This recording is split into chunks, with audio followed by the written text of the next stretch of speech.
ജന്തുക്കളുള്ളിൽ വിലസിടുന്ന നിന്നുടയ ബന്ധം വിടാതെ പരിപൂർണാത്മനാ സതതം തന്തും മണിപ്രകരഭേദങ്ങൾ പോലെ പരമെന്തെന്തു ജാതമിഹ നാരായണായ നമാം.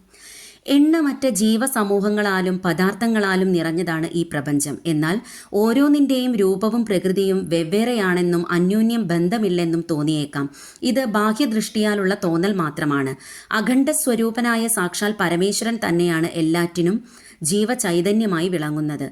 ഒരു ചരടിന്മേൽ അനേകം മണികൾ കോർത്താൽ എങ്ങനെയിരിക്കുമോ അതുപോലെ ഏകനും അദ്വൈതനുമായ ഈശ്വരനാൽ നാനാത്വമയവും നാമരൂപാത്മകവുമായ ഈ ജഗത് ഏകമാണ്. എന്നാൽ അനേകം എന്ന പോലെ തോന്നുന്നു എന്ന് മാത്രം. അന്തർസൃഷ്ടിയിൽ ഏകത്വമേയുള്ളൂവെന്ന് താൽപ്പര്യം. അപ്രകാരം അഖണ്ഡ പരിപൂർണ സ്വരൂപിയായ നാരായണ, അങ്ങേക്കു നമസ്കാരം.